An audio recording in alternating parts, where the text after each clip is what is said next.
Vijayawada university మంచి భవిష్యత్తు కోసం తెలుగు విద్యార్థులు ఇష్టపడే యూనివర్సిటీ. కాల్ 9059052378 9059052379. నమస్తే, welcome to I dream social spotlight with Kavitha.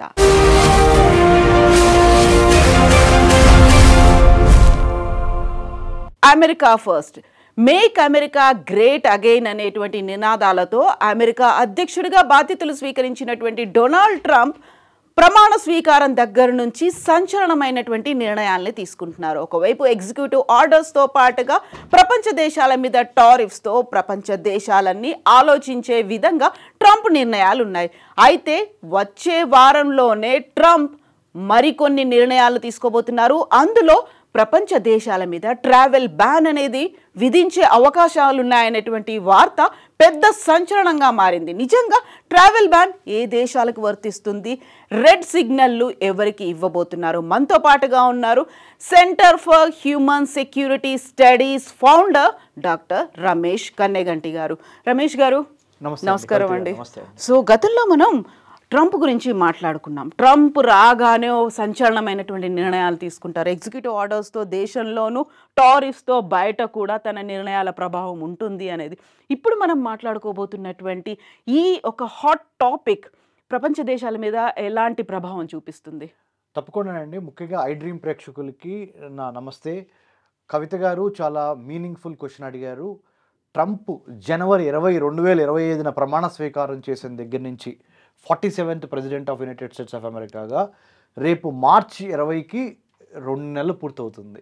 Exactly జనవరి 20న ప్రమాణ స్వీకారం అయింది. జనవరి 20 నుంచి మార్చ్ 20కి ఈ 60 డేస్లో అంటే 2 నెలల వ్యవధిలో ఇంకొక 4 రోజుల తర్వాత ఆయన తెలిసిన సమాచారం ప్రకారం కాబట్టి according to the reliable information that we have codified, అర్థం ఏంటంటే Department of Homeland Security, National Intelligence Agency of United States of America, అన్నిటికీ మించి Justice Department, Immigration Customs Executive Agency ICE అంటారు, ఐసీఈ, తర్వాత US Customs and Internal Security చూసే agency USCIS department, United States Customs and Immigration Service USCIS, ఇవన్నీ కలిసి ఒక ప్రపంచాన్ని red స్టేట్స్గా, ఆరెంజ్ స్టేట్స్గా, ఎల్లో స్టేట్స్గా డివైడ్ చేసి ట్రావెల్ బ్యాన్ అనేది అమెరికాలో ఎప్పటి నుంచో ఉంది.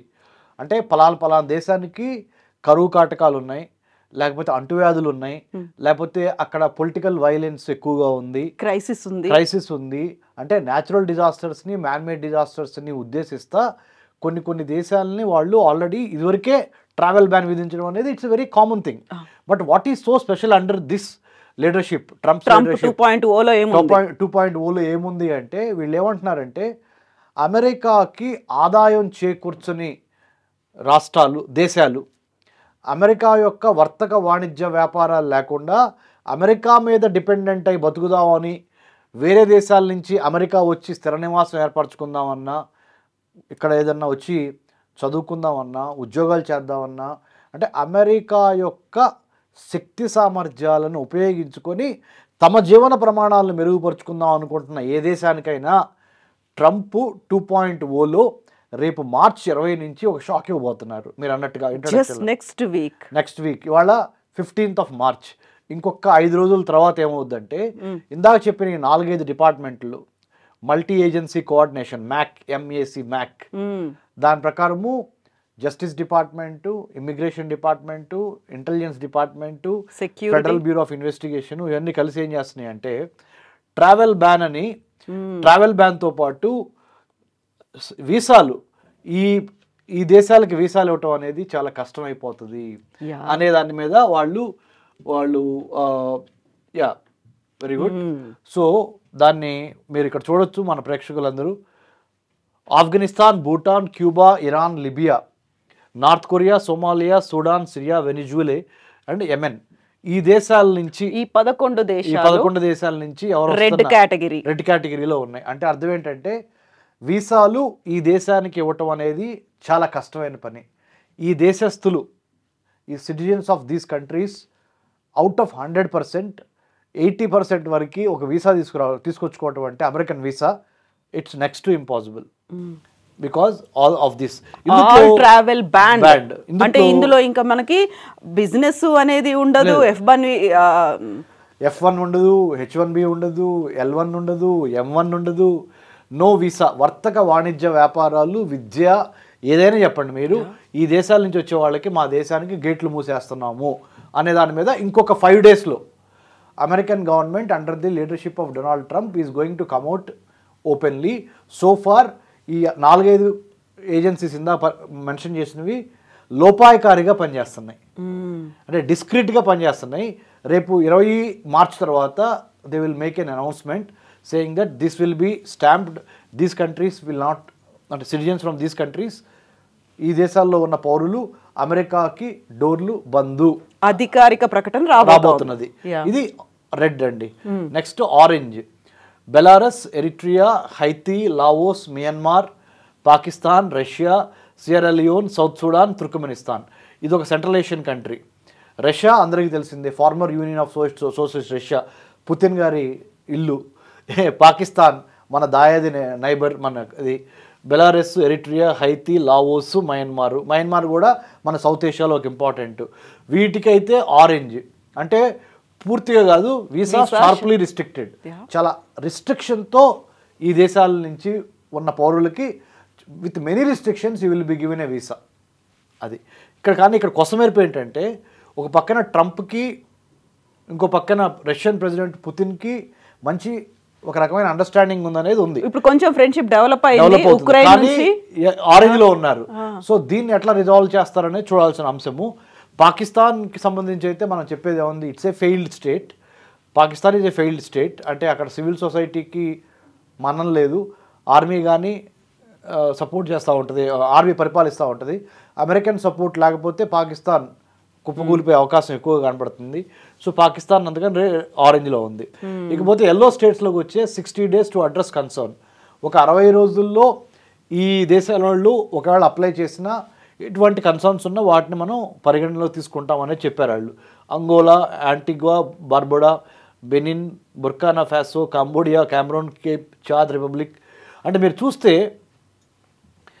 మీరు ముఖ్యంగా చూస్తే అమెరికాకి లాభం చేకూర్చని ఏ దేశాలైనా వర్తకంగా, వాణిజ్యంగా, వ్యాపారంగా, విద్యాపరంగా, STEM, science, technology, engineering, mathematics, మెడిసిన్లో వీళ్ళెవరికి ప్రావీణ్యత లేదు. కాబట్టి మా అమెరికా వచ్చి మా అమెరికన్ డాలర్స్ మీరు తీసుకెళ్ళి మీరు బాగుపడే కన్నా మీరు రాకపోవటం మంచిది అనేది ఇండైరెక్ట్గా చెప్పేస్తున్నాడు ఆయన.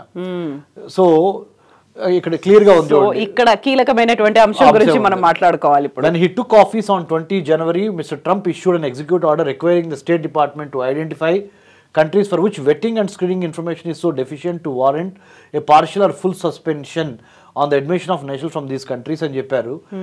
సో ఇక్కడ చెప్పారు, he gave the department 60 days to finish a report to the White House అని కూడా చెప్పారు. ఏమని చెప్పారు ఇక్కడ, the State Department's Bureau of Consular Affairs has taken the lead and the order said that Justice and Homeland Security Departments and Office of the Director of National Intelligence were to assist with the effort. అంటే ఇందాక మీకు చెప్పాను బిగినింగ్లోనే, మన interview బిగినింగ్లోనే, అమెరికాలో ఉన్న homeland Security, National intelligence council కానీ, మిగతా United States customs immigration services agency కానీ వీళ్ళందరూ కలిసి పనిచేసి అమెరికన్ ప్రెసిడెంట్కి ఒక రిపోర్ట్ ఇవ్వాలి 20 March లోపల. ఇప్పుడు మేము ఇంత మొదలు మీకు చూపించిన 3 కంట్రీస్, 3 టేబుల్స్ ఏంటంటే, ఒకటి రెడ్ కంట్రీస్ లిస్టు, ఇంకోటి ఆరెంజ్ కంట్రీస్ లిస్టు, ఇంకోటి ఎల్లో కంట్రీస్ లిస్టు. రెడ్ అంటేనేమో కంప్లీట్లీ వద్దు, అసలు మీరు ఎవరు మా దేశాలకు రావద్దు అని చెప్తున్నాడు, ఎవరికి చెబుతున్నాడు. అంటే 100% మీ వీసా రిజెక్షన్స్ ఉంటాయని చెబుతున్నాడు రెడ్ లిస్ట్. ఆరెంజ్ లిస్ట్ అంటే చూస్తాము, ఆలోచిస్తాము, రిస్ట్రిక్షన్స్ ఎక్కువ పెడతాము అంటున్నాడు ఆరెంజ్. ఎల్లో ఓకే, ఎల్లోకి ఇస్తాము కానీ దాంట్లో కూడా మాకు ఉపయోగపడే ఎన్నో చూసిస్తాము అనే మాట వాడటం జరిగింది. ఇక్కడ క్లియర్ గా ఉంది, meaning it is due to next week అనేది. అంటే 20 March 2025 కల్లా the world will be a different place. But ikkada fortunately or because of our merit, India is not in the red list, India is not in the orange list, India is not in the yellow list. It means India is the most favored nation as of now to Trump administration. టారిఫ్ల గురించి ఆలోచిస్తే ఏం జరుగుతుంది అనేది తర్వాత ఇంకా tariffs కూడా మనం రిజాల్వ్ చేసుకుంటాము. ఎందుకంటే ఐ డ్రీమ్ ప్రేక్షకులకి కవిత గారు మీ సమక్షంలో నేను చెప్తుంది ఏంటంటే, I have done my doctorate in American studies. American government politics foreign పాలసీలో డాక్టరేట్ చేసిన వాడిగా నేను చెప్తున్నాను, అమెరికాకి ఇండియా అవసరం చాలా ఉంది. అలానే ఇండియా కూడా అమెరికా అవసరం ఉన్నది. కానీ అమెరికాకి ఇండియా అవసరం చాలా ఎక్కువగా ఉంది ఇప్పుడు. ఎందుకు అంటే మారుతున్న జియో పాలిటిక్స్, మారుతున్న జియో ఎకనామిక్స్, అంటే జాగ్రఫీ, పాలిటిక్స్, ఎకనామిక్స్, టెక్నాలజీని పరిగణలోకి తీసుకుని America is looking for solid stem courses, science, technology, engineering, mathematics, medicine. Brain power ఎవరి దగ్గర ఉంది అంటే మిషన్స్ అమెరికా దగ్గర ఉన్నాయి, ఇన్ఫ్రాస్ట్రక్చర్ అమెరికా దగ్గర ఉంది. కానీ ఆ ఇన్ఫ్రాస్ట్రక్చర్ని నడిపించగలిగిన చతురత, చాణక్యము, నేర్పరితనము, ఓర్పు, సహనము అన్ని మేళవించి ఉన్న జాతి ఏదైనా ఉందంటే అది భారత జాతి.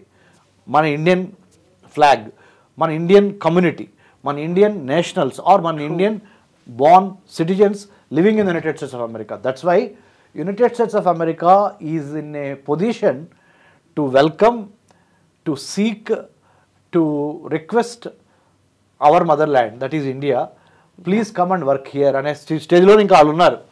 So they will not take any chances with India because అంటే చాలా సవినయంగా వినమ్రంగా నేను చెప్పేది ఏంటంటే సరస్వతీదేవి కటాక్షం మూలాన మనకి ఉన్న నాలెడ్జ్, స్కిల్, యాటిట్యూడ్ మూలంగా భారత్ యొక్క యూత్, భారత్ యొక్క నైపుణ్యత కలిగిన వర్గాలు అమెరికా యొక్క ఆర్థిక ప్రగతికి దోహదపడుతున్నవి.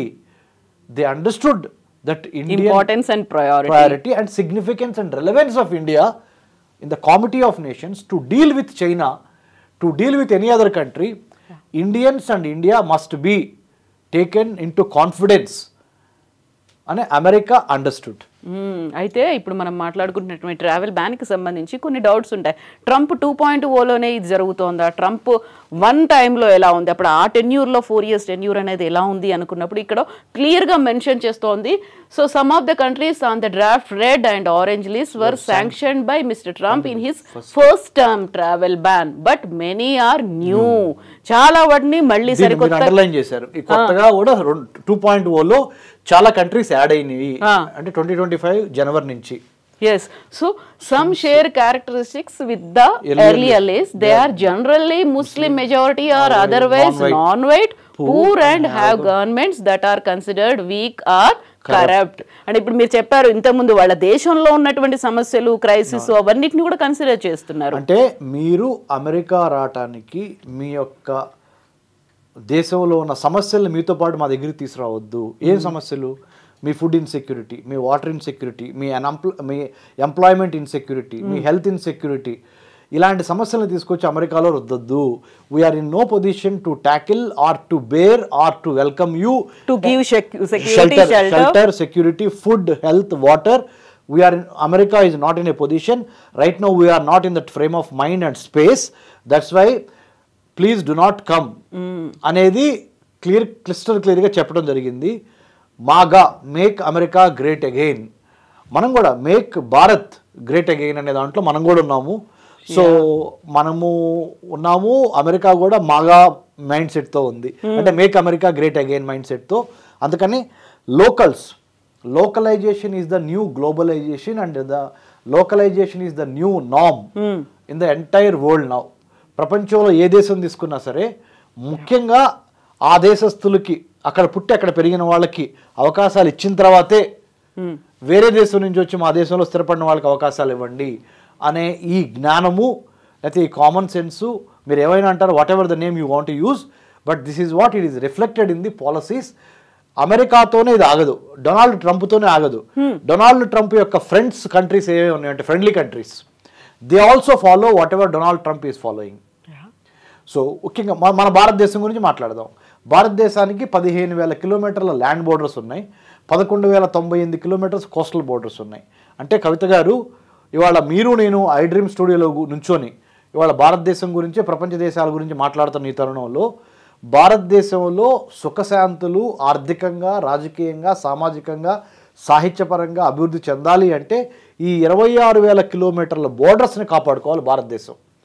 ఈ 11,098 11,098 kilometres of Coast line of India, 15,000 kilometers of land border India shares with other countries. With other countries like Bangladesh, China, Nepal, Bhutan, Myanmar, Pakistan, Afghanistan. We share water border with Sri Lanka. Inni deshalto manam total 26,000 kilometers land and coast put together. So India has to safeguard.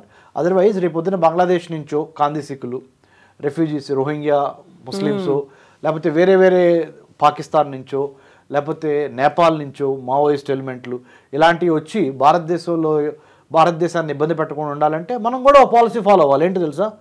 Locals first. భారతదేశంలో పుట్టి భారతదేశంలో పెరిగి భారతదేశం యొక్క సాహిత్యము, సంస్కృతికి, వాతావరణానికి ఇక్కడ పుట్టి పెరిగిన వాళ్ళకి మొదటి ప్రాధాన్యత ఇచ్చి విద్యలో కానీ, వైద్యంలో కానీ, ఆరోగ్యంలో కానీ, ఉపాధిలో కానీ అయిన వాళ్ళకి ఆకుల్లో,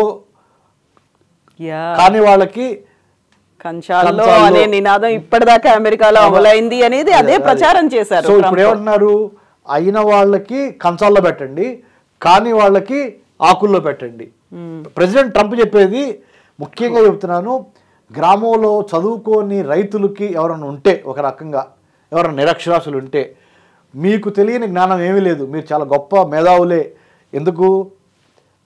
సింపుల్, గ్రామ పంచాయతీలో కూర్చొని మీరు మాట్లాడుకుంటూ ఉంటారు.